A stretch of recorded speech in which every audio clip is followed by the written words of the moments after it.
तो जंग भले कोई भी जीते, हार तो बचपन रहा है। यमन के हालात पर और जानकारी के लिए मेरी सहयोगी रूबिका मेरे साथ मौजूद हैं, उनके पास आपको ले चलते हैं। सचिन, बताना जरूरी है कि दिल्ली से करीब 3200 किलोमीटर दूर यमन में हालात बहुत ज्यादा खराब है।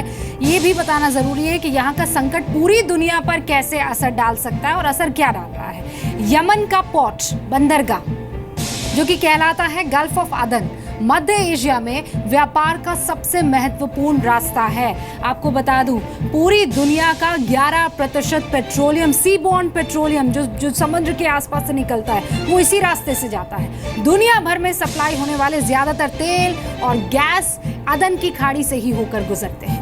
यमन के युद्ध की वजह से खाड़ी देशों में तेल का जो उत्पादन है वो प्रभावित हो सकता है। यमन में मिडिल ईस्ट की दो बड़ी ताकतें यानी सऊदी अरब और ईरान के हित आपस में जुड़े हुए हैं। सऊदी अरब को ये लगता है कि ईरान का जो प्रभाव है, जो इम्पैक्ट है, वो बढ़ सकता है और उसके लिए फिर खतरा हो जाएगा। और यही वजह है कि सऊदी अरब ने 9 देशों के साथ मिलकर, कौन कौन से वो देश, यमन पर हवाई हमला शुरू कर दिया है। एक तो America, Turkey, Britain, France, Canada, ये भी सऊदी अरब के गठबंधन को शर्तों पर समर्थन दे चुके हैं। अमेरिका, उसने सिर्फ अल-कायदा के ठिकानों पर हवाई हमलों की सहमति दे दी है और इसीलिए हालात यहाँ पर बहुत बुरे नजर आ रहे हैं। सचिन जी, रूबिका बहुत बहुत शुक्रिया फिलहाल इस बातचीत के लिए।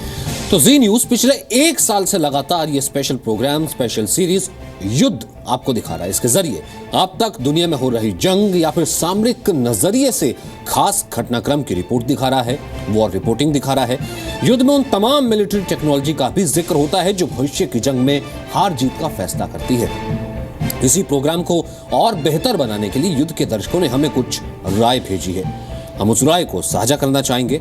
मन्नान चौधरी हैं, दिल्ली में इलेक्ट्रॉनिक्स और कम्युनिकेशन इंजीनियर हैं। उनका कहना है कि अगर तकनीकी विश्लेषण के साथ वीडियो दिखाया जाए तो काफी कुछ सीखने को मिलता है।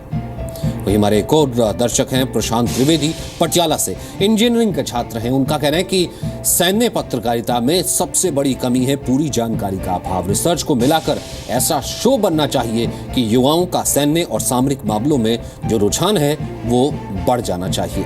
और इन्हीं सब सजेशंस को हम ध्यान में रखते हैं जब अगली बार का युद्ध आपके लिए लेकर आते हैं या फिर युद्ध को हमारे प्रोड्यूसर्स, हमारी टीम जब प्रोड्यूस करती है।